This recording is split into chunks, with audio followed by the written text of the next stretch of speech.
todos ustedes. Soy la doctora Beatriz Ingar, médico dermatólogo asistente del Hospital Nacional Politonano de Lima. Y bueno, sean bienvenidos en esta clase de teoría en la cual vamos a revisar el tema de enfermedades virales de la piel.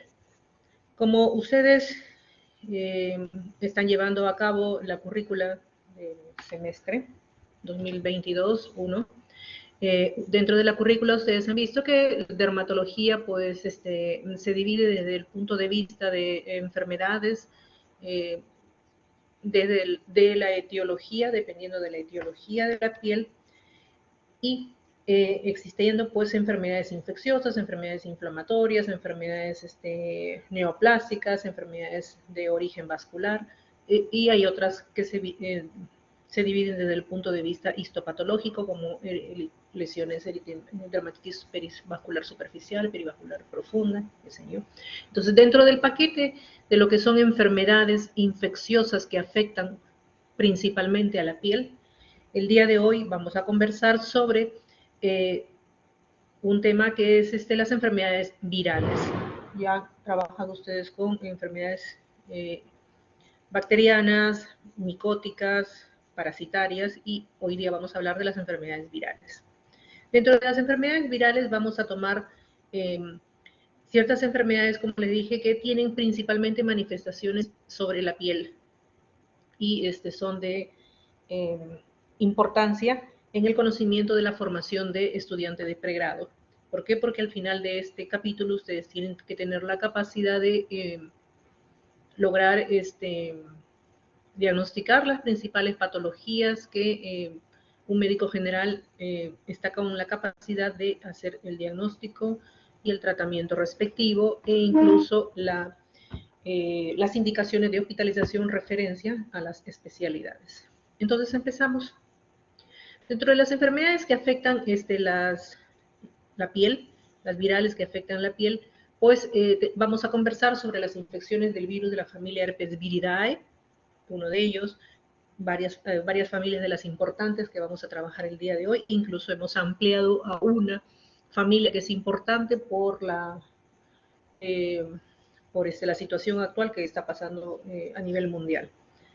La infección, entonces, por virus de la familia Herpes viridae, ustedes tienen que, cuando nos ubicamos dentro de la familia de los Herpes viridae, ustedes van a ver que se dividen estos en tres grupos: los alfa herpes virus, los beta herpes virus y los gamma herpes virus.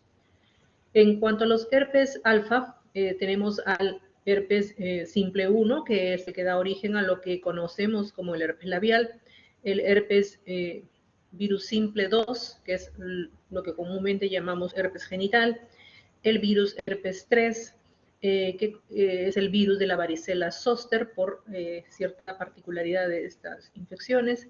Cuando hablamos de los beta, pues estamos con los Roseola virus, que están relacionados con los virus 6 y los virus 7, y el citomegalovirus, que se ha relacionado con otras patologías, no necesariamente la piel. Y cuando vemos los gamma herpes virus, pues tenemos al virus Epstein-Barr, que es el virus 4, el virus asociado al sarcoma de Kaposi, que es el virus 8.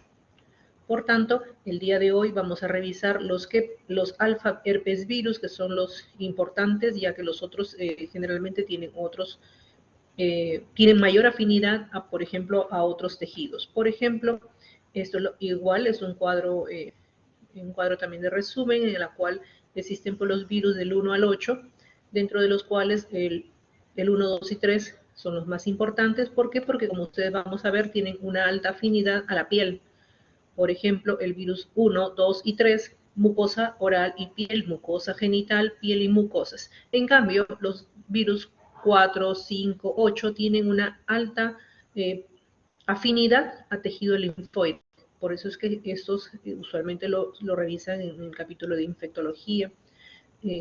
Entonces, estos son unos virus que por la afinidad no necesariamente tienen una manifestación puramente cutánea. Es un cuadro resumen en la cual pues ustedes verán que los virus herpes 1, 2 y 3, el mecanismo de transmisión básicamente es contacto directo de piel a piel, con las lesiones que vamos a estar revisando. Las patologías son variadas, a veces existen ciertas patologías muy relacionadas en estos, entre el virus 1 y el virus 2, como vamos a revisar. La característica de estos virus es que, como vamos a ver más adelante, pues tiene cierta predisposición a hacer una fase de latencia, y esa fase de latencia generalmente los hace en los ganglios sensoriales.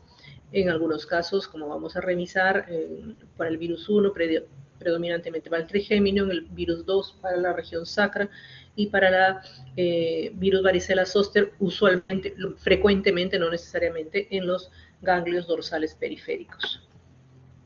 La partícula viral del virus herpes humano pues tiene una estructura bastante particular, con un material genético en el centro, DNA doble cadena, y glicoproteínas, una envoltura que en la superficie tiene sus glicoproteínas, las cuales son importantes para la invasión del tejido epitelial, en este caso.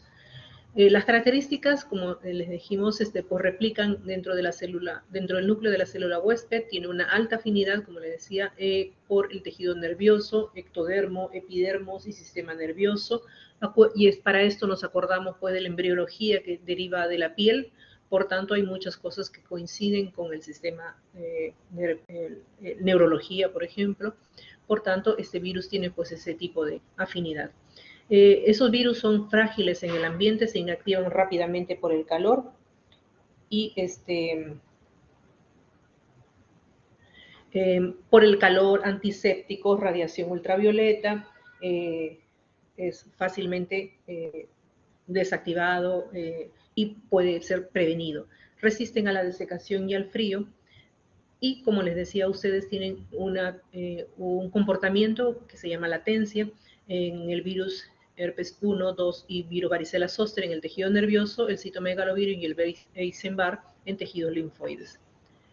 La infección por virus herpes simple, el reservorio es el ser humano, es virus humano exclusivamente. El mecanismo de transmisión, como les decía, es contacto directo por las secreciones, ya sea oral, genital, orogenital o genitoanal, de acuerdo a las costumbres de los huéspedes o de los pacientes. La fuente de infección es de un sintomático o de un excretor asintomático, ¿no? Y el periodo de incubación puede variar desde una semana hasta un mes, en la cual puede presentar las manifestaciones clínicas. Este es un esquema en el cual pues se muestra el ciclo que sucede para la infección y el ciclo de vida que tiene estos virus. Entonces, de un individuo susceptible va a tener contacto con las secreciones o las lesiones cutáneas de este individuo excretor sobre un individuo susceptible y dando lo que le llamamos primoinfección. La primoinfección puede ser sintomática o asintomática. En la gran mayoría es asintomática. Y en la sintomática, pues podemos tener manifestaciones como una gingivoestomatitis, un herpes genital, o una encefalitis, o una queratoconjuntivitis. Cualquiera de las formas clínicas que presentara la primoinfección va a luego pasar a una fase de virus latente. Esta fase de virus latente, pues por cualquier factor reactivante, no necesariamente, como por ejemplo una fiebre, una menstruación, un estrés, infecciones bacterianas muy fuertes, un resfriado muy fuerte, o pacientes, por ejemplo, personas que, por ejemplo, en verano se exponen muy, muy fuerte al sol, entonces va a poder activar al virus y pasar a lo que llamamos recurrencia, y dando dos posibilidades, la parte sintomática o la fase asintomática. Si nos da la fase asintomática, pues tenemos el llamado herpes labial, por ejemplo, que a veces sucede en algunos jóvenes que adquiriendo el virus durante la infancia, pues pasan a la etapa de latencia, y a veces en la etapa de la juventud pueden hacer por una exposición exagerada. En verano sucede frecuentemente un herpes labial, por ejemplo, como vamos a ver más adelante, o tener un virus herpes 2, que es el herpes genital, hacer la primoinfección asintomática, no se da cuenta la dama o el caballero, y hacer la fase latente, y por algún factor inmunodepresor local o sistémico, poder otra vez desarrollar el herpes genital o las queraconjuntivitis, las diferentes manifestaciones en la piel o mucosas. Y luego estos individuos, cuando tienen la parte clínica o en algunas asintomáticas que son excretores, van a volver a generar fuentes de contagio a otro individuo susceptible. Y entonces, de esa manera, se realiza el ciclo de este virus. Otro esquema en la cual, por ejemplo, tenemos el virus herpes simple, el 1, en la cual pues, usualmente los pacientes pueden tener erupciones vesiculares, como vamos a ver, muy perioral, usualmente la zona más frecuente, tener una faringitis leve o una estomatitis y luego pasar a la fase latente en la neuralia del ganglio dorsal y en algún momento se va a desplazar y hacerla otra vez la recurrencia. O como sucede también en la varicela, con el virus varicela zoster, en la cual vamos a tener una erupción, una infección llamada, una infección primaria llamada varicela, y luego del periodo, que usualmente sucede en la niñez, como vamos a observar más adelante, y luego va a pasar a la fase latente con el desplazamiento del virus a través del nervio periférico en dirección central, y me va a tomar la parte sensitiva. Y la recurrencia se va a dar cuando, por ejemplo, el paciente, la persona se ha expuesta a fiebre, exposición en la cara, del solar, como les manifestaba, una menstruación, una secreción, una sección de un nervio, unas situaciones estresantes que pase el paciente, y va a volver otra vez a hacer la fase clínica. En herpes zóster, que es la recurrencia, ya no se llama varicela, sino se llama herpes zóster, las grandes desencadenantes de esta segunda fase del virus varicela zoster pues están relacionados usualmente a la edad avanzada, a estados inmunodepresivos que bajen las defensas, ¿no? Pacientes obesos, pacientes diabéticos, pacientes con SIDA, ¿no? O la edad, persona avanzada mayor de 60 años, entonces va a volver otra vez a desplazarse de tu etapa de latencia a volver a hacer la parte clínica, pero ya no una forma sistémica, sino que para virus varicela zoster será herpes zoster. Una guía esquemática de cómo va el desplazamiento tanto desde las células epiteliales, las partículas virales, a los nervios periféricos, ¿no? Y cómo van a viajar, y luego el sentido contrario otra vez cuando se vuelvan a activar por factores estresantes o inmunodepresores. Por tanto, en virus herpes simple 1 es una infección que usualmente se transmite a nivel de la población infantil. El 90% es completamente asintomática, por eso es que cuando se le pregunta a la persona adulta en algún momento si hubo algún tipo de lesión, no se acuerdan o no hubo síntomas, que es lo que pasa en la mayoría de las personas, y el 9% pues sí hace una enfermedad menor. De este 9%, el 1% va a ser la enfermedad clínica, o sea, el herpes labial, las vesiculitas en la etapa infantil, y puede dar una gingivoestomatitis, como vamos a revisar, una queratitis, un herpes genital, un eczema herpético, una encefalitis, un herpes diseminado, un panadizo o un herpes de gladiadores. La característica, insistiendo, que pues van a dar la parte de latencia o persistencia en las células ganglionales, siempre son sensoriales, nunca motores. La recurrencia en herpes labial o herpes cutáneo, conjuntivitis, los síntomas, a veces, además de la lesión vesicular, pues puede haber una dolor, ¿no? Y en algunos casos adenopatía. Los factores desencadenantes, una vez más repetimos, trauma, exposición a radiación ultravioleta, quemaduras, estrés, fiebre, menstruación.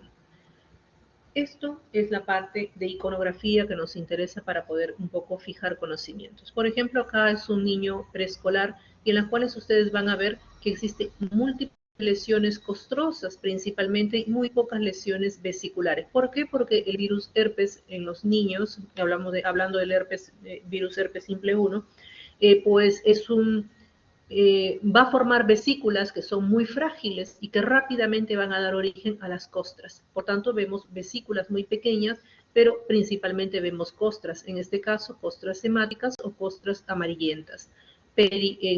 Esto está, por ejemplo, distribuido en ambos labios, labio inferior y labio superior.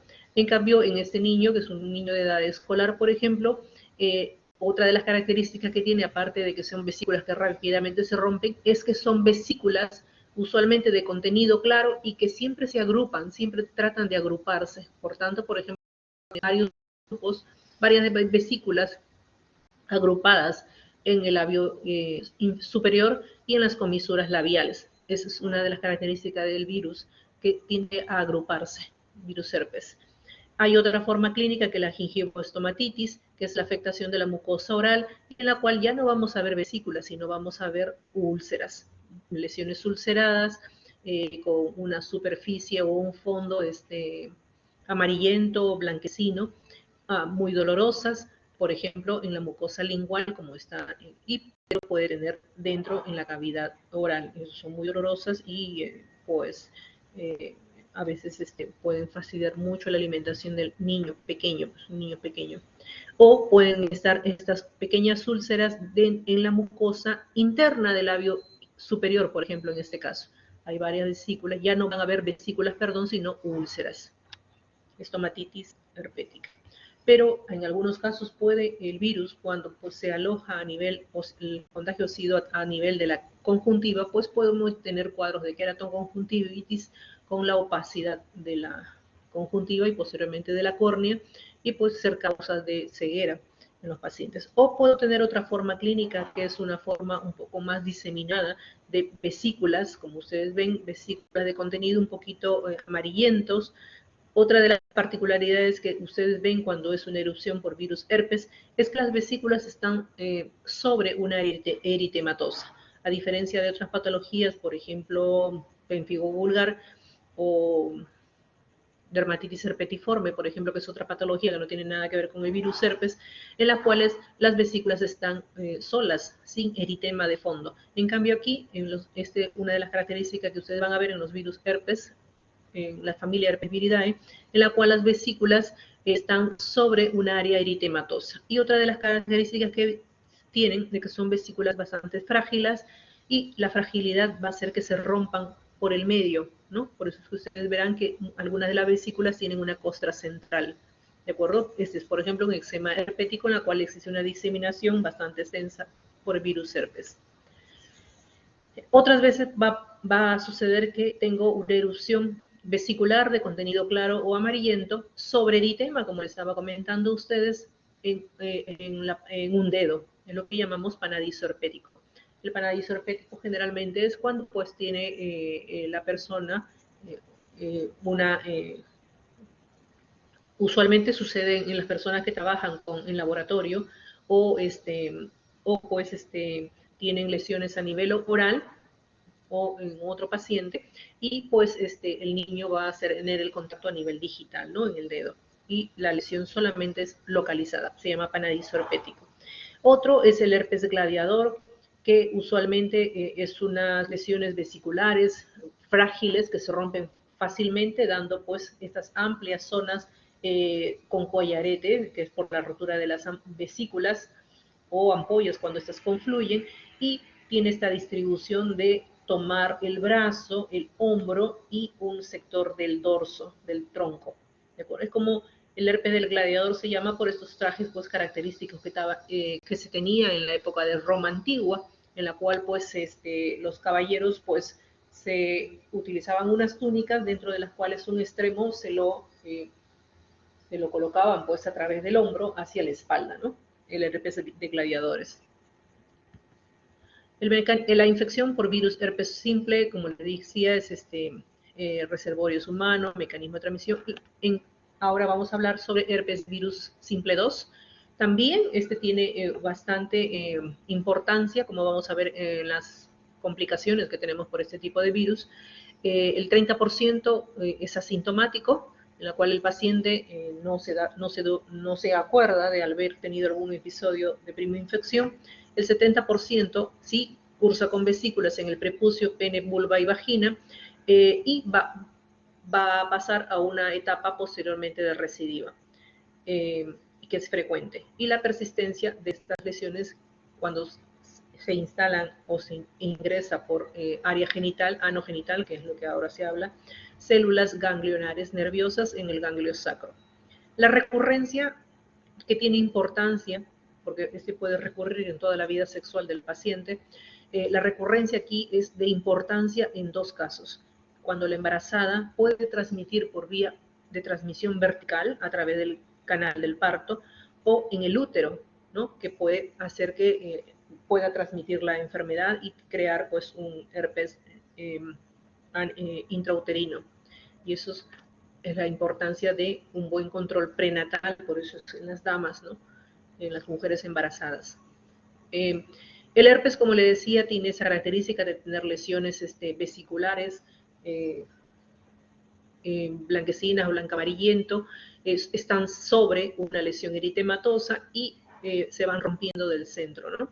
Por eso es que tienen ese puntito medio negruzco, porque es donde la vesícula se va rompiendo, se va umbilicando y rompiendo, pero es vesícula, no es pápula como otra patología que vamos a revisar. Esto, por ejemplo, es prepucio de un varón, y en la cual también vamos a ver vesículas. A veces las vesículas se rompen muy rápido y vemos costras, ¿de acuerdo? Igual contenido claro, a veces sintomática o a veces levemente con un dolor urente, ¿no? De corta duración. Y en caso de las damas, como les decía, en esta fotografía, en esta iconografía, tenemos algunas vesículas, pero en su mayoría aquí tenemos pequeñas úlceras porque son vesículas muy frágiles y se rompen. En este caso tenemos pues úlceras sobre eritema. Ustedes verán que hay eritema donde hay las lesiones. Y esto, por ejemplo, están en la cara interna de los labios mayores y también un poco en los labios menores. Esto hasta aquí hemos hablado de herpes, tanto simple 1 como simple 2 en pacientes inmunocompetentes. ¿Cómo se comporta clínicamente el herpes en un paciente inmunosuprimido?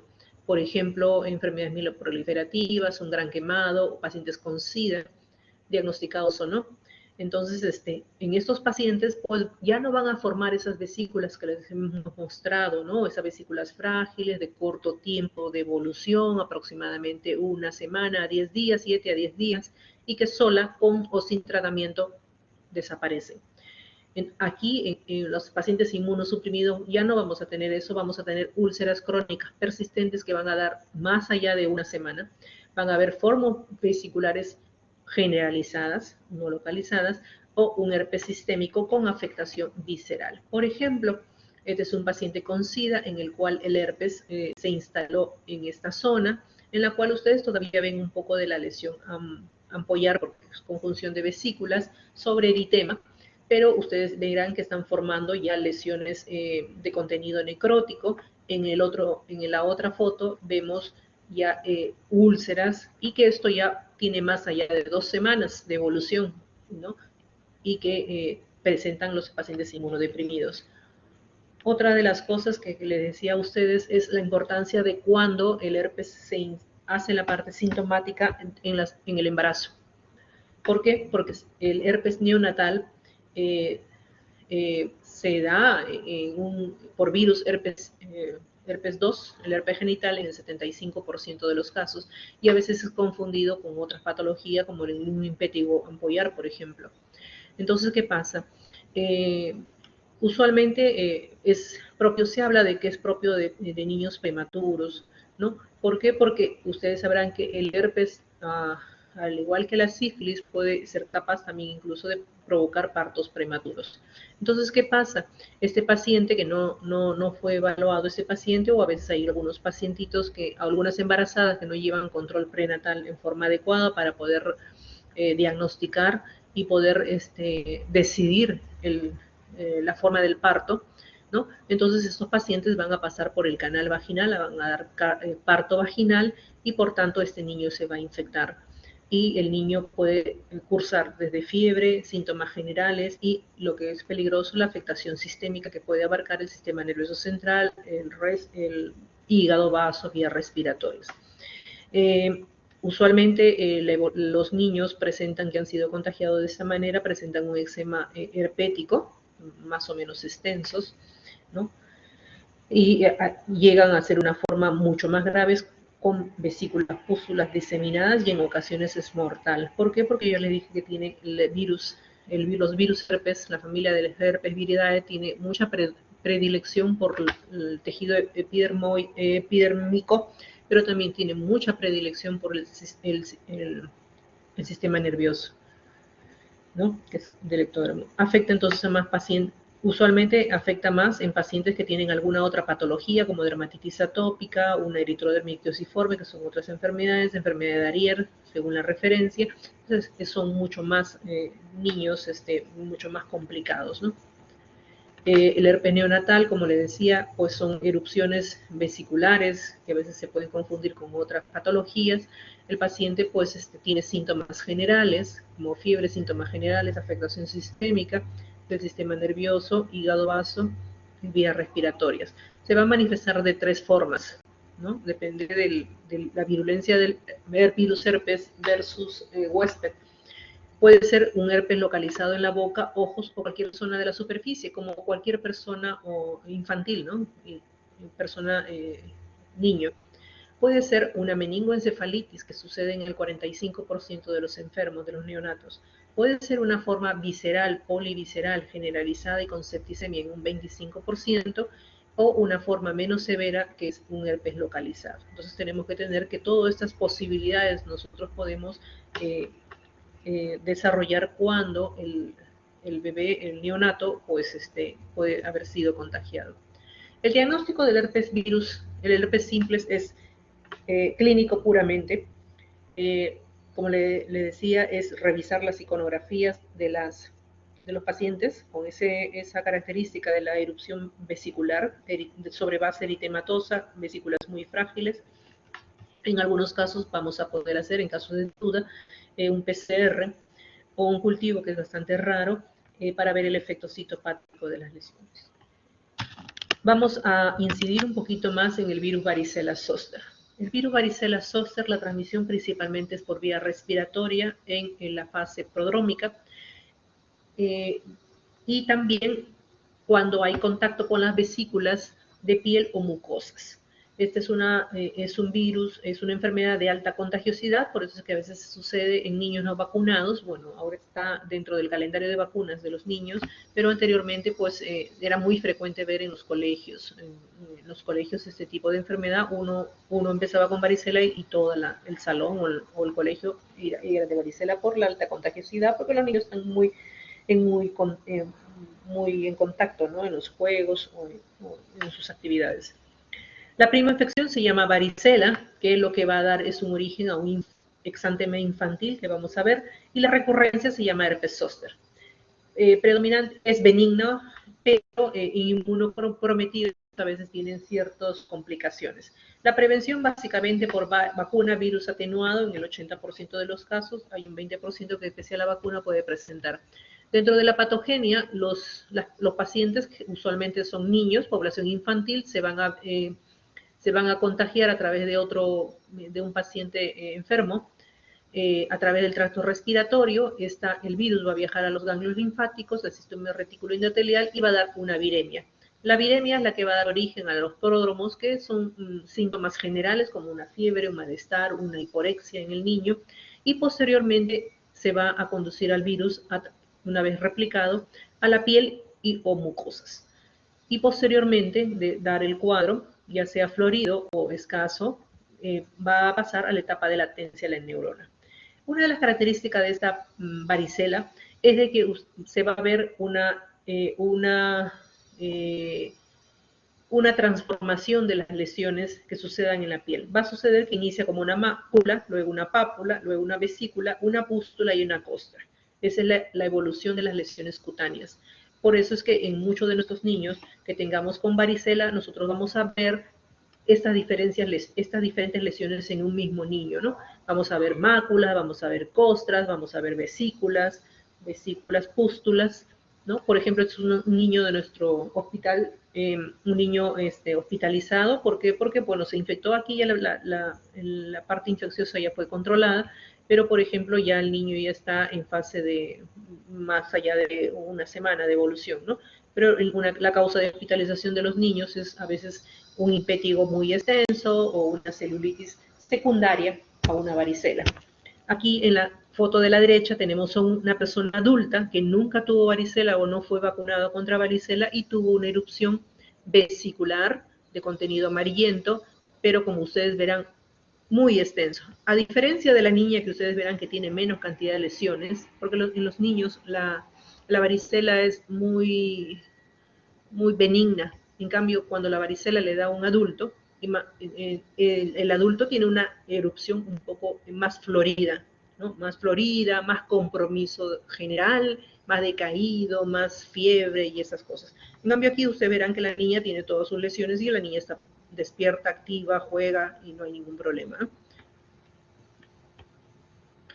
La otra fase es el herpes zóster, que es básicamente una recidiva del virus varicela zóster desde la latencia, desde los ganglios de las raíces dorsales, usualmente, y la localización más frecuente por migración.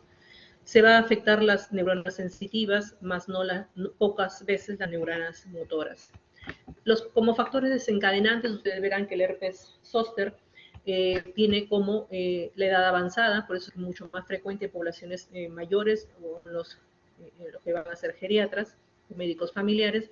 Predomina sexo femenino según epidemiología, la raza es variada. Usualmente coincide con un estado de inmunosupresión o tratamiento inmunosupresor, coincide con neoplasias, es un indicador, es un marcador que hay un problema de inmunosupresión y más aún cuando esta patología zóster aparece en una persona adulto joven, en la cual si aparece en adulto joven, una de las cosas que tenemos que estar descartando es un VIH, ¿no? Que sea un paciente con SIDA no diagnosticado, pues ya que vemos que hay un riesgo 15 veces mayor, tanto en el paciente VIH que no ha sido detectado como en un paciente ya detectado, ¿no? Con SIDA y que, bueno, a veces no tiene tratamiento adecuado o ellos son abandonadores en algunas poblaciones. O traumatismos locales, radioterapia, quimioterapia, que también van a dañar la piel, o tratamiento esteroideo, ¿no? Pero sistémico, a pacientes que por alguna enfermedad o automedicación tenemos pues inmunosupresión por tratamiento inmunosupresor también. Pacientes con tuberculosis también cursan con herpes zóster. Por tanto, el herpes zóster no es estacional, lo podemos encontrar en verano o en invierno. ¿Cuál es el cuadro clínico del herpes zóster? Pues existe una fase prodrómica de 48 a 72 horas donde va a haber síntomas generales, en las cuales se puede confundir con cualquier cosa. Y básicamente cuadro general, pero lo que caracteriza es el dolor urente o parestesia o disestesia, o en algunos casos alodinia, o sea, no permiten pues que ni la ropa le roce, el menor roce les fastidia a los pacientes, ¿no? Pero la característica es que se va a instalar en un dermatoma.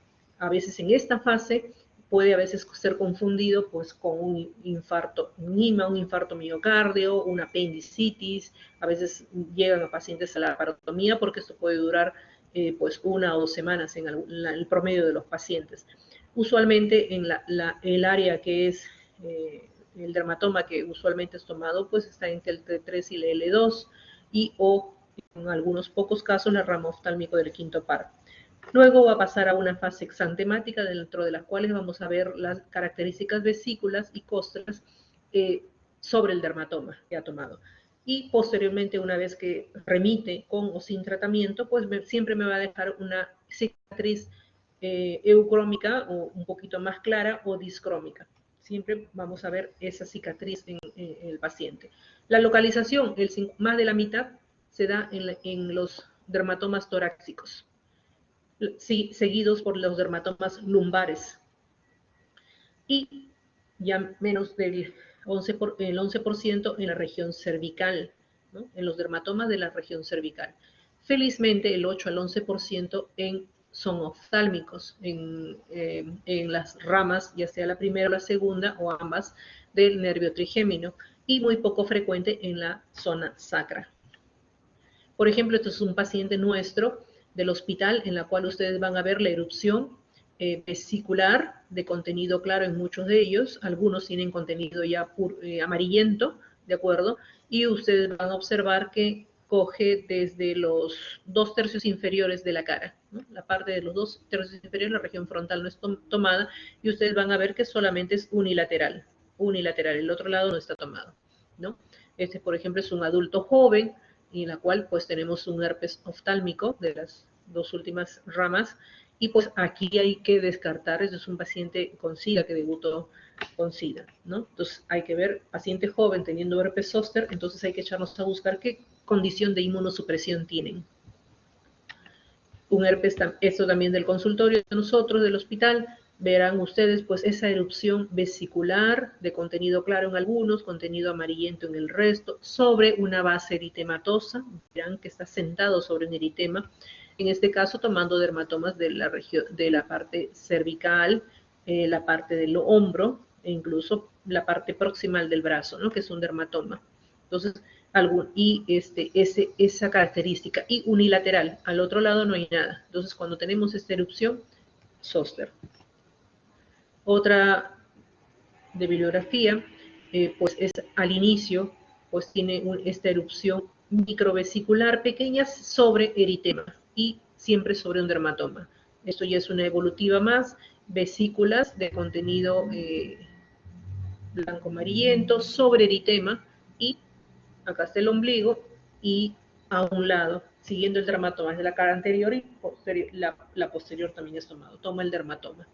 Esta es una foto un poco más cerquita para que veamos que pueden estar como vesículas de contenido claro y cuando se agrupan, tienen gran capacidad de agruparse, ya me dan formando las ampollas, porque como ustedes saben, cuando mide una área elevada, con contenido líquido más allá de 1 centímetro, pues ya me da origen a las ampollas. Y como ustedes verán, está sobre eritema y en este caso también siguiendo un dermatoma, ¿no? Acá está la región, la mama de la paciente. Esto en la región torácica, como le dije, frecuente, igual, vesículas de contenido claro sobre eritema y unilateral. Igual, región también, se ve el eritema y la distribución del dermatoma.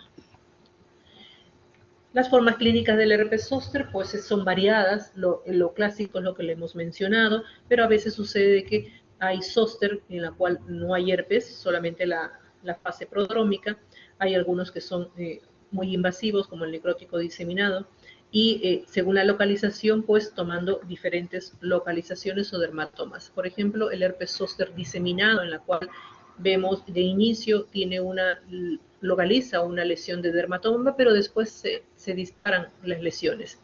El herpes zóster necrótico, generalmente en inmunosupresores, ustedes están viendo, ya no hay lesiones vesiculares y menos costrosas hemáticas, aquí ya hay costrosa necrótica, pero ustedes verán que aún conserva sobreeritema y afecta un dermatoma, ¿de acuerdo? Entonces, un herpes zóster necrótico en un paciente inmunosuprimido. Este es paciente nuestro, por ejemplo, ¿no? Esto es una dama con SIDA, ¿no? Con SIDA de mala evolución, y en la cual ustedes están observando, es una paciente hospitalizada, ustedes están observando que ya no vemos, como antes le mencionamos, ya no vemos la erupción como en herpes genital que les mencionábamos en inmunosuprimidos, ya no vemos las vesículas que les hemos mostrado, vesículas que poco a poco se transforman en costras, que son de evolución más o menos corta. En cambio, en esta dama vemos ya no vemos la lesión vesicular, sino ya vemos la lesión ulcerada, crónica, de más de 2 semanas, ¿no? Pero ustedes verán con costras, ¿no? Unas costras muy sofíticas, por ejemplo, que aquí me está afectando el labio mayor, la raíz del muslo, la zona perineal, y en la parte posterior del mismo lado vemos la úlcera en la cara interna del glúteo de este mismo lado, ¿no? Entonces, cuando vemos esto, pues tenemos que, y es un paciente inmunosuprimido, pues la característica erupción ya no se va a dar, ya se va a dar una úlcera, pero que lo que me conserva es el localizarse siguiendo un dermatoma. Entonces, por ejemplo, es un paciente dama herpes zostericida, ¿no? Tenemos otros casos por localización, el herpes oftálmico. Una de las cosas que tenemos que tener en cuenta es el llamado signo de Hutchinson, y la cual me va a indicar compromiso ocular. Esto sucede cuando yo tengo una erupción vesicular sobre eritema, como les he manifestado, en la cara, pero que me va a tomar la punta de la nariz. Cuando yo veo esa erupción que me toma la punta de la nariz, entonces yo tengo que trabajar en conjunto con mi oftalmólogo para poder prevenir complicaciones severas que se pueden dar en el 50-70% si no doy un tratamiento oportuno. Por tanto, aquí es importante dar con el diagnóstico y un tratamiento precoz, que va a ser pues antiviral sistémico, no echarle cremita, sino tratamiento sistémico, tratamiento tópico, trabajar con el oftalmólogo para el tratamiento conjunto, que incluso van a ser con corticoides. También existe el síndrome de Rein-Sandholm, en la cual va a hacer una erupción especial, en la cual se va a dar una triada. Se va a dar parálisis facial, dolor auricular y las vesículas que van a estar distribuidas dentro del pabellón auricular, el conducto auditivo externo, el paladar duro cuando examinemos al paciente y la lengua de ese mismo lado, ¿no? Se habla que este síndrome es dado por una polineuropatía, ¿no?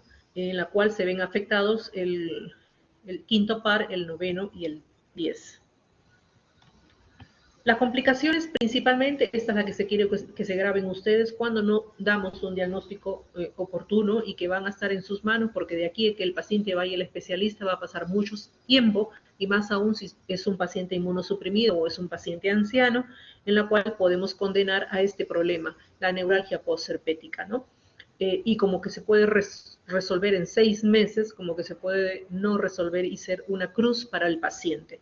Usualmente se da en pacientes mayores, pacientes ancianos de 60 o 70 años, como dice la referencia. Entonces, eso lo hay que evitar una vez haciendo el diagnóstico, revisando iconografías frecuentes. Entonces, yo veo, aquí sí vale dar tratamiento en exceso, no hay problema. Darle aciclovir a un paciente por vía oral no va a fastidiarlo mucho, pero sí me va a prevenir si pues este es un paciente con herpes zóster y no tratado. ¿Por qué? Porque sabemos por bibliografía, señores, que si damos un tratamiento a 48, máximo, hay estudios, 48, máximo 72 horas de la erupción vesicular, nosotros se ha visto que la frecuencia en la cual, o la prevalencia de tener una neuralgia postherpética en estos pacientes es casi mínima. Por tanto, como les digo, si yo voy a tener un herpes que ya tiene más de una semana, las probabilidades van a ser muy pocas de evitarle una neuralgia postherpética. Por eso es importante el diagnóstico oportuno y tratamiento oportuno, y que van a estar en sus manos. Por eso es que es importante que ustedes revisen iconografías ante una erupción vesicular que lleva a las dudas, y que me sigue un dermatoma, ya sea el dermatoma en la cara, el dermatoma en el tórax, que es lo más frecuente. Entonces, apenas inicie la erupción, iniciar tratamiento aciclovir por vía oral. Y es un medicamento que es fácil de conseguir y aparte que es barato, ¿de acuerdo? Entonces, la afectación de la rama oftálmica del nervio trigémino pues puede dar desde conjuntivitis común y corriente, pero también puede dar ceguera, en cual lo condenemos al paciente de por vida, ¿no? A un daño permanente. Entonces, por eso es que en la otra complicación, cuando pues tengo el herpes a nivel de la rama oftálmica, ¿no? El herpes ocular, el herpes oftálmico. Secundariamente, la sobreinfección bacteriana, como les digo, se da más en niños, porque a veces los niños pues, se manipulan las lesiones y a veces es en algunos casos, causa de hospitalización. También se dan parálisis de periféricos cuando hay afectación de estos grandes nervios paracraneales, pérdida de sensibilidad, encefalitis o un herpes zóster diseminado. El diagnóstico es puramente clínico, jóvenes, salvo casos muy atípicos de duda, pues le pediremos el citodiagnóstico de sangre, significa pues hacer un raspado del techo de una ampolla, hacerle con la coloración de Yenza y ver ese efecto citopático que sucede de las células multinucleares, en la reacción que sucede en esos virus, en caso de dudas. Histopatología, pues de aquí hasta que el patólogo me diga que aparentemente hay un herpes, pues solamente en ciertos casos le echamos tratamiento y hacemos el resto de tratamientos, ¿no? El tratamiento es bastante fácil, aciclovir, que es el más efectivo, está al alcance de la mayoría de los pacientes, está dentro de la mayoría de los seguros, y desde el CIS a más adelante, y está al alcance de los pacientes, usualmente por vía oral, en quien pueda pasar vía oral, endovenoso, en quien no lo pueda, y opcionalmente el tópico, ¿de acuerdo? Pero vía oral. En mayores de 50 años, la dosis que le estoy poniendo acá, 800 miligramos, que son dosis también para inmunosuprimidos. En varicela solamente se da aciclovir en formas graves o en un paciente inmunodeprimido, por ejemplo. Usualmente el tratamiento en varicela es sintomático. En la pregabalina o los derivados, pues ahí trabajamos para lo que es prevención o tratamiento de la neuralgia postherpética. Bueno, pero esperemos no trabajar con esto, porque la idea es trabajar rápido para que esto no tengamos que utilizarlo. Pasamos a las infecciones por virus de la familia Poxviridae. La familia Poxviridae, que es lo que traemos para este semestre, pues ustedes verán Los postvirus que infectan a los seres humanos, ¿no? Existe una subfamilia que es el Cordopoxvirinae. Dentro de estos virinae existen géneros de estos virus. Uno de ellos, derivado del género Orthopoxvirus, está la denominada pues ahora viruela del mono, que está muy de moda, el monkeypox, en la cual el huésped primario usualmente eran los animales, pero que actualmente pues el huésped secundario con el transcurso de los años se ha transformado en humanos y monos. La puerta de entrada, piel, ¿de acuerdo? Como vamos a revisar más adelante, la manifestación similar a la viruela, que ya estaba bastante olvidada ya que la viruela está erradicada, que es el otro virus por aquí, pero que con mayor linfadenopatía, como vamos a revisar, y el brote cutáneo es un brote súbito. Y el otro virus que vamos a revisar es el que está dentro de los poxvirus, es el Molluscipoxvirus. El virus se llama molusco contagioso. Huésped primario si es humanos, ¿no? Y usualmente en piel. Y la característica clínica es que me forma unas casi patognomónicas, pápulas blanquecinas o perladas con una umbilicación central. En estos dos vamos a trabajar. La viruela del mono, ahora muy de moda en este semestre para ustedes, el monkeypox. La epidemiología, pues ese es un virus que ha sido descubierto desde 1958, pero la infección humana se ha detectado desde 1970. La puerta de entrada es una puerta de entrada que tienen que tener ustedes bien esto, porque se dicen muchas cosas. La transmisión directa es transmisión directa por animales, por manipulación de animales salvajes o consumo de carne de mono infectado, que fue el inicio. Pero actualmente lo que tenemos en este aumento de casos es la transmisión estrecha y directa con humanos, con las lesiones cutáneas o mucosas de seres humanos. Un acápite en cuanto a lo que es la situación actual de esta infección. Se habla pues de que el 30 de junio de este año la OMS ha notificado un total de 5.392 casos confirmados y dentro de estos Europa está a la cabeza y en segundo lugar estamos nosotros, las Américas, ¿no? La mayoría de los casos felizmente tienen síntomas leves, esperemos que sea así, no como el coronavirus que así empezó, pero sin embargo se detiene por estadística que se puede darse enfermedades graves en grupos de riesgo como son niños menores, embarazadas y inmunodeprimidos. Todavía no los tenemos, pero hay que estar en autos, ¿de acuerdo? El 26 de junio de este año se ha confirmado el primer caso en Perú, en un varón de 39 años, extranjero con residencia en Lima, y pues ahora ya tenemos más allá de 22 casos confirmados, ¿no? Felizmente hasta el momento el curso es leve y el tratamiento ha sido ambulatorio, pero tenemos que estar pues conociendo de esta patología para poder también ser, es una notificación que ya está en alerta epidemiológica y pues que tenemos que estar diagnosticando. Es un cuadro similar a la viruela, pero con mayor compromiso ganglionar, no tanto compromiso cutáneo, es más ganglionar, cervical e inguinal, y un brote cutáneo súbito.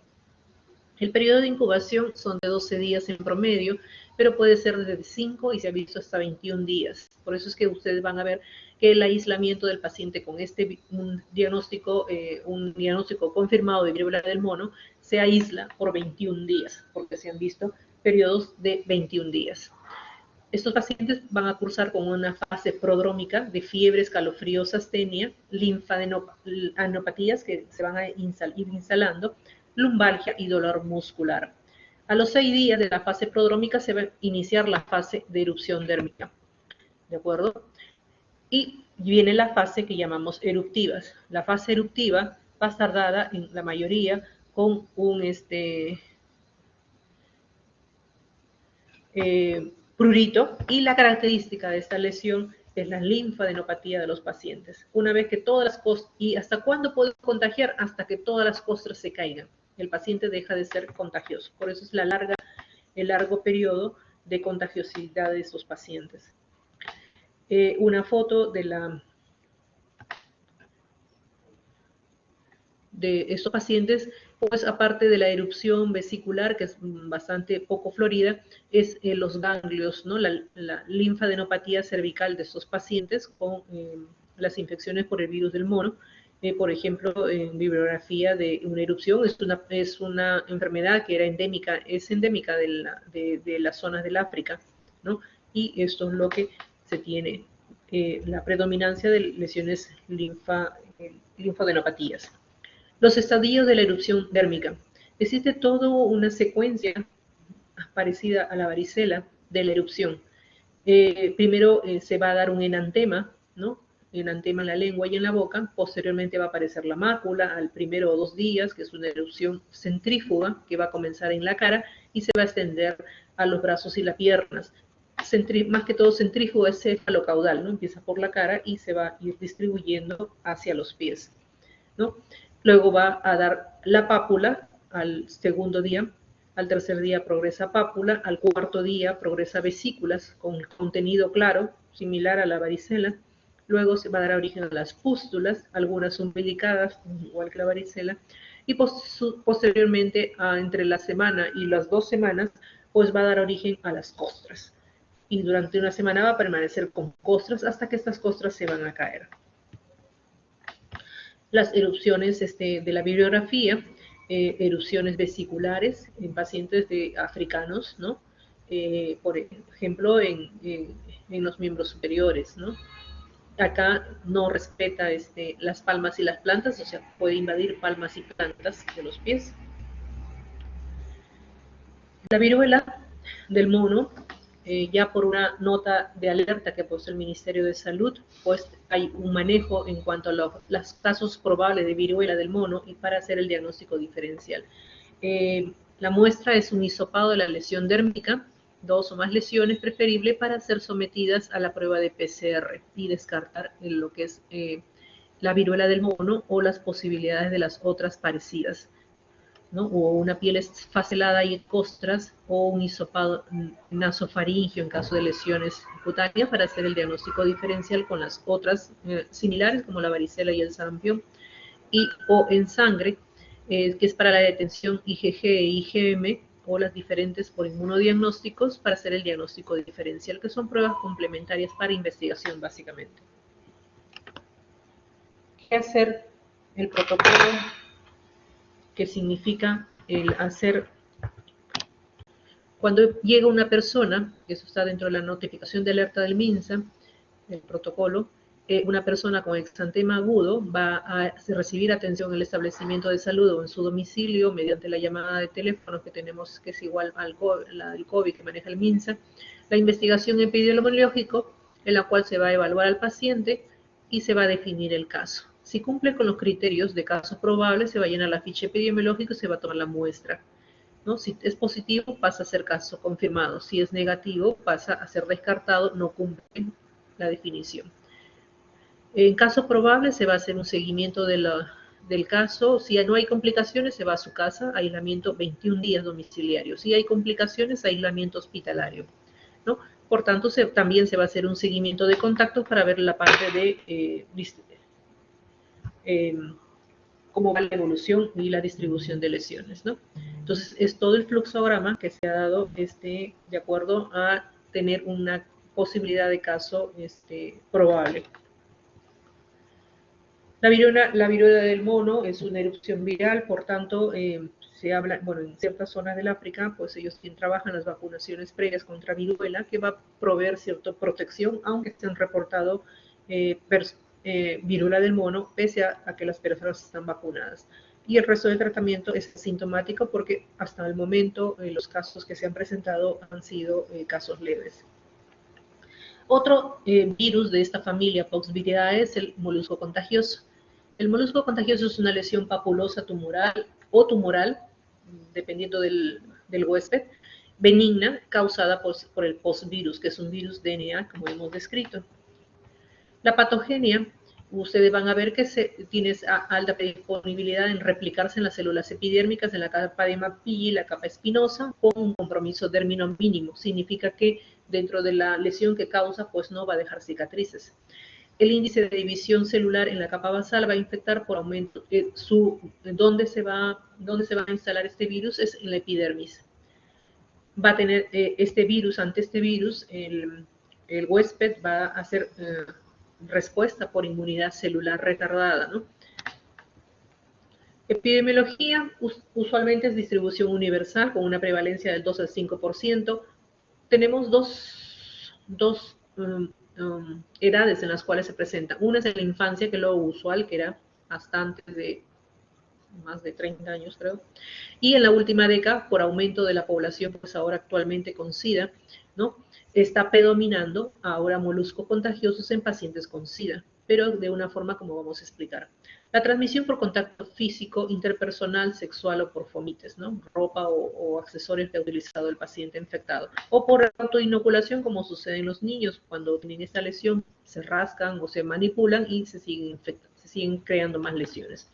El brote epidémico usualmente se da en temporadas de verano, por descubrir la piel o a veces ser sobrehidratada, como sucede al meterse a las piscinas o actividades deportivas en las cuales la piel pues aumenta la permeabilidad y facilitada por microtraumatismos. La contagiosidad a nivel intrafamiliar es bastante alta si tenemos población infantil en casa. Usualmente los niños más afectados son los niños preescolares y los adultos sexualmente activos. Por tanto, una predisposición en cuanto al clima es mucho más fácil en temporadas de verano o climas tropicales. Periodo de incubación de 2 semanas a 6 meses. En inmunocompetente es autolimitado. El hacer o no tratamiento va a depender mucho de la edad del paciente, la localización de las lesiones y o molestias o enfermedades de fondo. Se habla de que se autolimita aproximadamente en 4 meses. Las lesiones las vamos a mirar mejor leyendo las lesiones. En los niños usualmente es en la zona donde él tiene acceso, cara, tronco, extremidades, incluyendo la zona genital.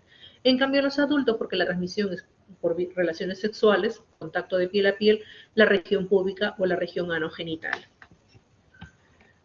Aquí vemos las lesiones papulares, rosadas, algunas un poquito más oscuras, en niños en zonas de tronco, cervical, y la característica muy importante son pápulas, acuérdense, pápulas que pueden ser rojitas, eritematosas, a veces blancas, y que la característica es una umbilicación, como si tuviera un ombliguito en el centro, pápulas umbilicales.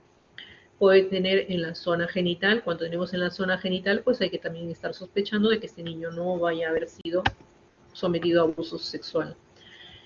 Lo otro es en adultos. En adultos, si la lesión no es tan pequeñita, son lesiones, puede haber las pequeñitas, las lesiones son un poco más grandes, ¿de acuerdo? Y generalmente se dan en áreas anogenitales, en áreas de contacto sexual. En algunos casos se les va a tomar una biopsia y al tomar una biopsia vamos a ver este efecto citopático de estos cuerpos coloides que vemos a nivel de la epidermis en una cantidad bastante abundante, que es el efecto citopático de estos virus. Generalmente hacemos biopsias en caso de que sospechemos de abuso sexual o en pacientes con SIDA, porque ya estas lesiones que no son tan características a veces se pueden confundir con histoplasmosis cutánea u otros problemas que también son frecuentes en los pacientes con SIDA. El molusco contagioso, el diagnóstico puramente clínico, en ocasiones, como les decía a ustedes, hacer una biopsia, generalmente en pacientes con VIH, para poder hacer diagnóstico diferencial con otras patologías. Otra foto de la histopatología en la cual una pápula, ¿no? En el centro está lo umbilicado de la pápula y es importante encontrar pues estos cuerpos coloides dentro del epidermis. El diagnóstico diferencial van a ser con todas las lesiones de aspecto papuloso, incluyendo las verrugas. La varicela, claro, la característica es que esta es vesícula, en cambio el molusco es pápula. Y ahora el de otro diagnóstico será por la viruela del mono.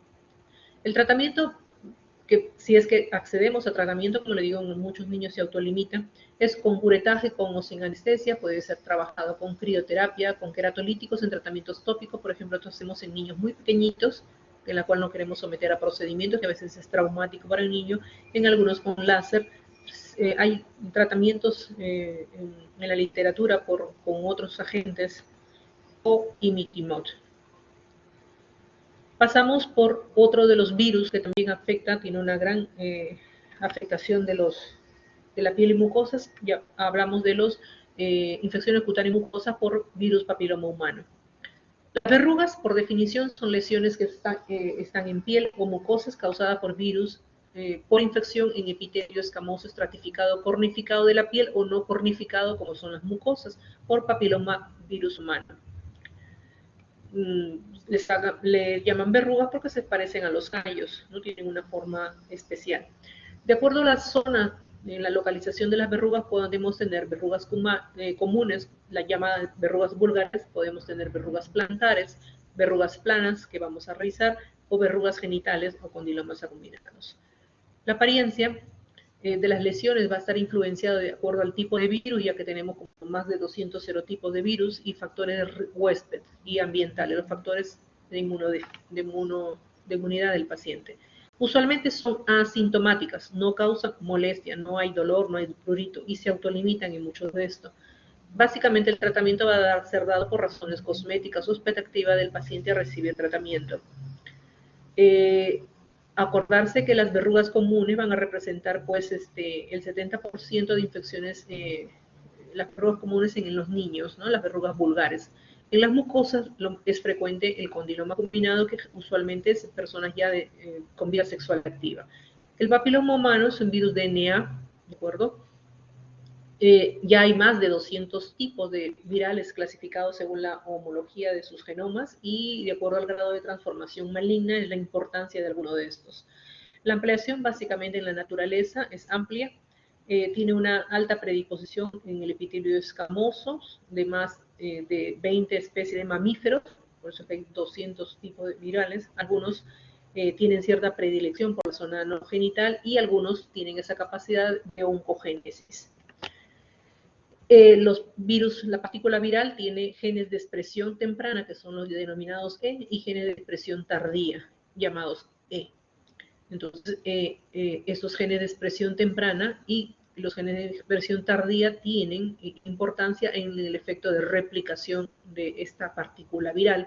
Y de acuerdo a estos genes de expresión también es cómo se realiza la serotipificación de las partículas virales. Otra, una electrónica de partículas virales que consiste en los capsómeros y un diámetro pues muy pequeñito, ¿no? La organización del genoma del papilomavirus es una molécula que tiene DNA doble cadena. Se va a dividir, como les decía, en varias zonas con función cada una de ellas, en funciones genéticamente de E y las otras de genes B. L, y que todos tienen una misión en la cual es la replicación de la partícula viral. Como les decía a ustedes, existen diferentes tipos dentro de la familia Papoviridae.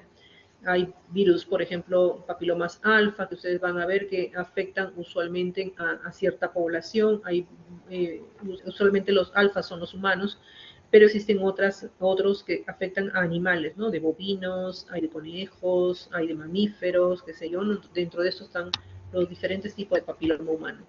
Lo que vamos a trabajar básicamente son los virus papiloma alfa. Como le decía, la organización del genoma está dado por ciertos genes que van a codificar las proteínas reguladoras y transformadoras. Y la L, que van a trabajar los genes de codificación de proteínas estructurales y que dan origen a nuevas cápsulas en las partículas nuevas. Y hay una partícula que aún no se logra identificar su función.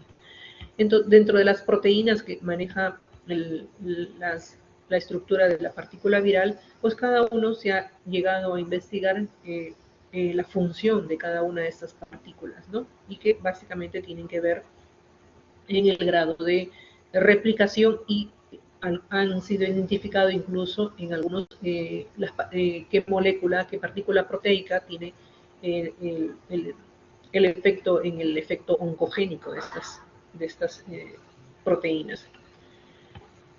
Entonces, ¿qué son las fases de la infección por papiloma humano? Existe pues una fase latente y una fase productiva. La infección viral, en la cual existe la infección viral, pero no hay producción de virus infeccioso, por tanto no hay alteraciones citopáticas. Y una fase productiva en la cual existe producción de viriones y células superficiales en las cuales vemos alteraciones citopáticas y por tanto lesiones cutáneas o mucosas. El epitelio infectado toma la partícula, el queratinocito se va a hacer la replicación, dando por las diferentes partículas que hemos conversado, y pues van a dar origen a la multiplicidad de estas partículas, ¿no? Existe una clasificación que es importante desde el punto de vista de me parece una clasificación importante. ¿Por qué? Porque me va a calificar a las partículas virales como alto riesgo, riesgo intermedio y bajo riesgo. ¿Riesgo en qué? Riesgo en ser oncogénicos. De alto riesgo, por tanto, están los tipos de papilomavirus, el 16, el 18, el 45 y el 56, ya que estos virus han sido relacionados con cáncer. Entonces el papilomavirus puede ocasionar pues lesiones subclínicas o infecciones evidentes.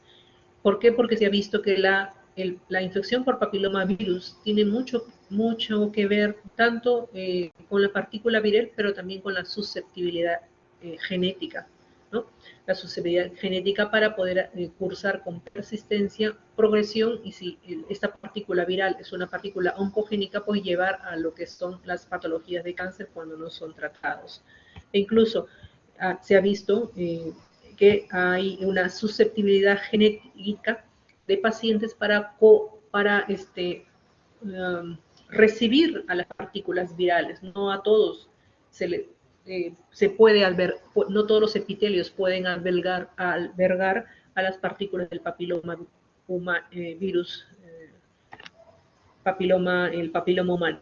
Ahí se habla de una afinidad genética que se hereda.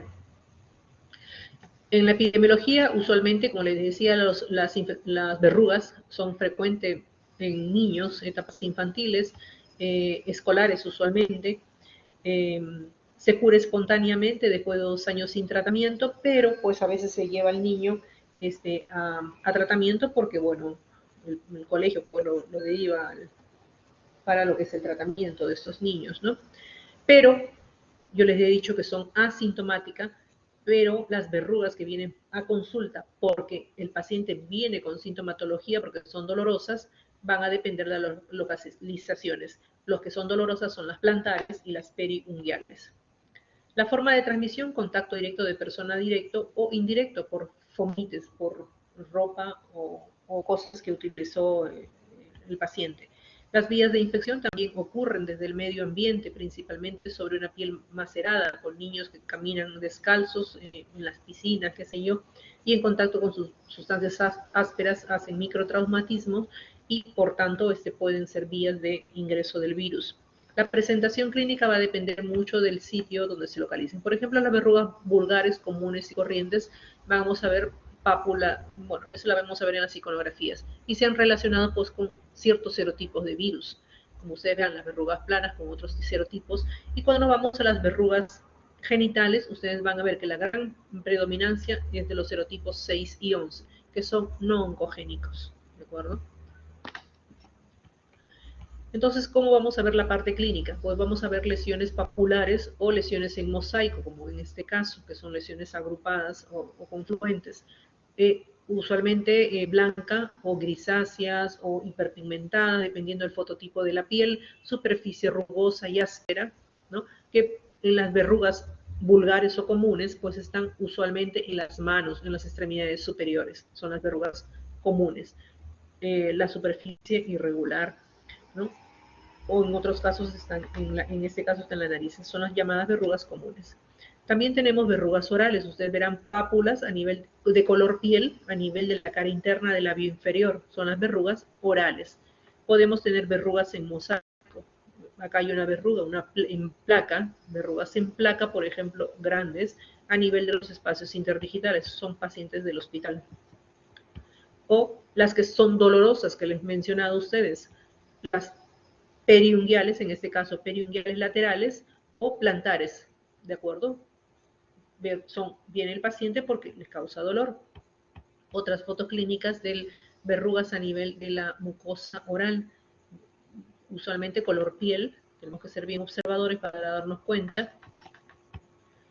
Y un capítulo aparte son las verrugas anogenitales. Ya no se hablan de verrugas genitales o verrugas anales, se habla de verrugas anogenitales, dentro de las cuales una forma clínica son los condilomas acuminados. Como ustedes les hemos indicado, usualmente corresponden a los serotipos 6 y 11, que no son de bajo potencial oncogénico, felizmente, pero pueden causar pues la forma de condiloma acuminado gigante o tumor de Buschke-Lowenstein, que este tumor gigante es muy relacionado con los carcinomas de células escamosas de bajo grado y de invasión local.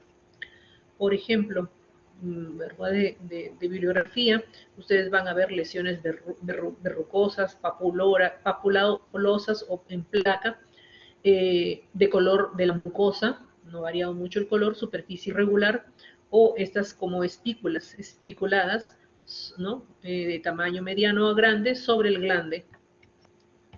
O paciente nuestro, este paciente nuestro es un paciente con SIDA, por ejemplo, que lo tuvimos mucho tiempo y como ustedes verán, el glande está ocupado por una tumoración verrucosa, porque es una tumoración verrucosa eritematosa bastante grande y con lesiones satélites hiperpigmentadas. Es un paciente que tuvimos que trabajarlo con cirugía, ¿no? Para poder quitar la lesión. O esta es una paciente, por ejemplo, que no es, ya se le ha hecho, estamos en seguimiento, no tiene SIDA, pero como ustedes verán, tiene una gran placa pigmentada que cubre prácticamente todo el labio mayor y parte del labio inferior, del labio menor, y se distribuye hasta al periné e incluso la región perianal. ¿De acuerdo? Una gran verruga que tiene este paciente, lesiones húmedas. El riesgo congénito, pues se ha visto que cuando el huésped es infectado por un serotipo oncogénico, pues va a pasar por diferentes estadios, por una estimulación de estos virus oncogénicos a hacer unas lesiones intraepiteliales al inicio, no diseminadas, a llegar a ser un cáncer cervical, ¿no? De diferentes estadios. La idea pues es no llegar de esto a esto, ¿de acuerdo? Hacer diagnósticos tempranos. Cuando el paciente es infectado por virus, estos virus oncogénicos, ya no son el 6 y el 8, sino por virus oncogénicos, vamos a tener las lesiones de cáncer in situ, como la papulosis bogoenoide, que ustedes verán que es una gran placa que cubre la región genital, o la eritroplasia de Keirat, que ustedes verán que es esta lesión, que es la lesión de cáncer, carcinoma epidermoide in situ aún, o las papulosis bogoenoide, que son pequeñitas, aparentemente úlceras, como lo que sospechamos en este paciente, estas lesiones. Pero nosotros llegamos a biopsiar a este paciente y felizmente todas corresponden a infección solamente por BPH.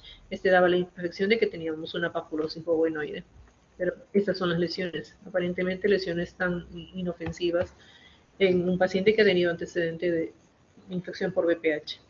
El diagnóstico básicamente es usualmente clínico, no crecen cultivos, histopatología en algunos casos, la histopatología, en algunos casos que tengamos que sacar biopsia, vamos a ver ese efecto citopático, que son los queratinocitos, que ya perdieron su forma, ahora son circulares y con un núcleo pequeño, pignótico, que le llamamos coilocitosis. Entonces, es una gran invasión de coilocitos, que es el efecto citopático del papilomavirus, que puede estar en cualquier tipo de papilomavirus, no necesariamente solamente en los anogenitales, de la verruga vulgar hasta los anogenitales, ¿no? Este es el efecto citopático del papilomavirus. El diagnóstico diferenciar con todas las lesiones que causen lesiones tipo de estos, papulares, placas, tumorales incluso. El tratamiento básicamente va a depender, yo le dije que era asintomática en la gran mayoría de estas patologías, el tratamiento va a depender pues de la decisión de los pacientes y el deseo de tratamiento, o porque las lesiones son sintomáticas, o ya son desfigurantes, discapacitantes, o causen pues molestias a nivel de relaciones sexuales. El tratamiento van a ser diferentes dependiendo del tipo de verrugas, la cantidad de las verrugas, o ya estemos sospechando en una invasión de virus oncogénico, o sea, un paciente inmunosuprimido. Las lesiones premalignas, como antes le dijimos, están dadas en un caso, por ejemplo, importante como la epidermoplasia verruciforme, que es un paciente con cierto trastorno genético, o también en pacientes que tengamos pues ese condiloma gigante, como es el tumor de Brusken-Loweston, en la cual se relaciona como ya una lesión, un comportamiento ya maligno, o el tratamiento de lesiones en verrugas visibles con riesgo de infección por VPH a futuras parejas. Pues las parejas van a hacer que el paciente pues vaya a tratamiento, ¿no? Hay parejas que la pareja no tiene y uno de ellos tiene toda la parte sintomática. Las categorías de los tratamientos dependen, hay tratamientos que se dan para casa de paciente, hay tratamientos que se dan en consultorio. Todos los tratamientos tienen una tasa de curación del 65 al 85% usado repetidamente sobre un periodo de 12 semanas, que son los estudios. Quiere decir que la infección por papilomavirus a veces pasa a fase latente en algunos casos. Los tratamientos, como ustedes verán, pues existen desde tratamientos tópicos, pasando por crioterapia. Muy pocas veces ya utilizamos lo que llamamos cauterización o electrocauterización, que es una cosa muy antigua, que ya no utilizamos, salvo casos ya muy recalcitrantes, ¿no? En la cual, ¿por qué? Por dos motivos, porque esto hace que hay mucha recurrencia a las cauterizaciones de las verrugas. Y lo otro es que cuando se hace cauterización, si no hay la protección adecuada del operador, o sea, del médico tratante, pues podemos las partículas virales durante un proceso de cauterización o de láser, porque el láser se hace con vaporización, va a volatilizar las partículas virales y si el operador no se cubre con mascarillas adecuadas, pues se ha visto casos de médicos, operadores o tratamiento con cáncer laringio, ¿de acuerdo? Entonces hay que tener, ya no se usa frecuentemente. Entonces no existe un tratamiento único ni completamente efectivo, deben combinarse los tratamientos, existen diferentes tipos de verrugas, de acuerdo a las localizaciones van a requerir incluso varios tratamientos, combinar tratamientos, y existe también pues característica de, existe una regresión espontánea. La prevención está hecha por las vacunas, existen 2 vacunas que están precalificadas por la OMS. Ambas vacunas me van a prevenir el 95% de las infecciones cervicales de VPH causadas por el serotipo 16 y 18, que es el fin de esto, y pueden en alguna protección cruzada con otros virus oncogénicos. La vacuna bivalente que se aplica en algunos pacientes, en el Perú se trabaja la tetravalente, que se aplica usualmente en las mujeres. Aquí esto es de internacional, pero no, la tetravalente se aplica actualmente en las medidas del MINSA, en las mujeres en el colegio, en la etapa escolar, ¿no? Y que todavía pues tenemos por básicamente cosas, idiosincrasia de nuestra población. Pero la idea sería indicar, por eso es que está enfocada y está subvencionada por el MINSA, dadas a las mujeres escolares de secundaria. ¿Por qué? Porque ya sabemos puede que es antes de que inicie la vida sexual de estos pacientes, ¿no? Y la cero conversión al 90% si es que tiene 3 dosis los pacientes. ¿Alguna pregunta?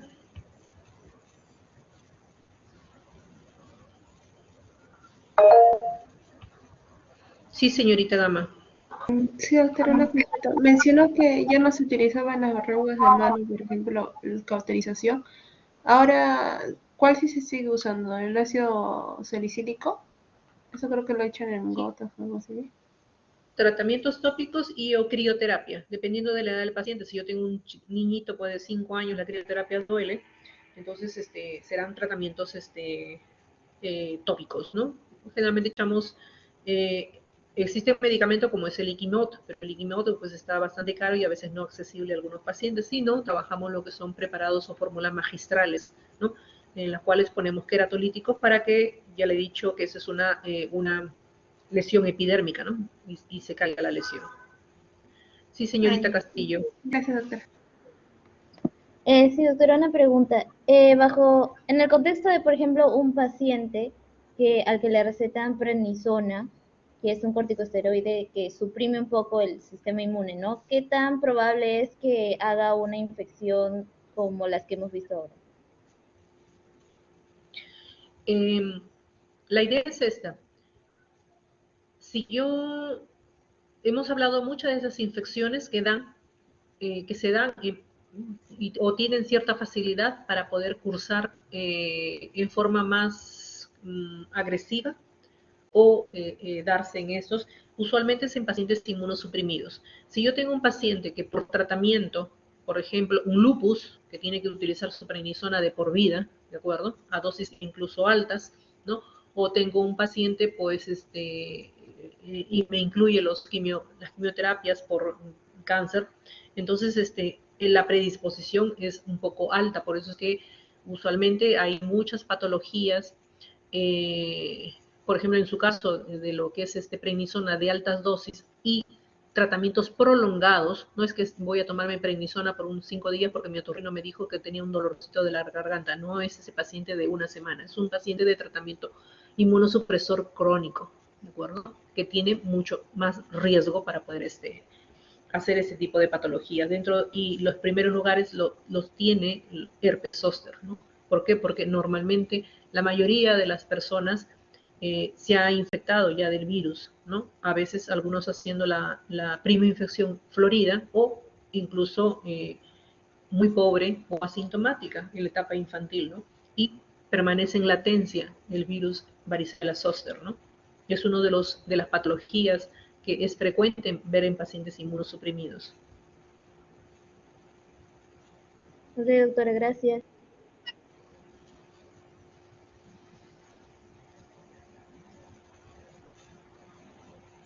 Por eso es importante en la historia clínica no solamente ver las patologías, las lesiones que tienen los pacientes, sino también ver y revisar la historia, preguntar en la historia clínica del paciente qué factor, como le dije a ustedes, si yo tengo un paciente adulto mayor que tiene un herpes zóster, bueno, por la edad probablemente ha hecho, porque ellos tienen pues alteración a nivel inmunológica por la edad.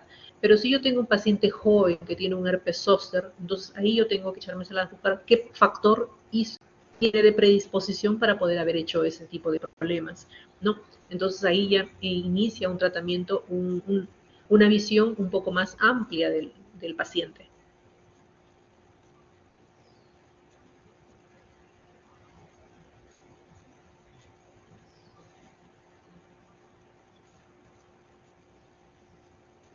¿Alguna otra pregunta, jóvenes?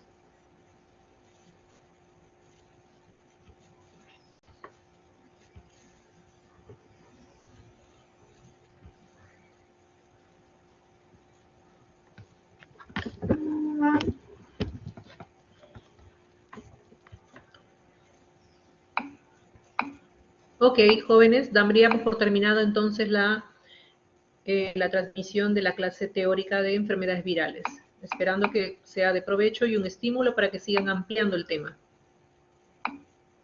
Buenas tardes.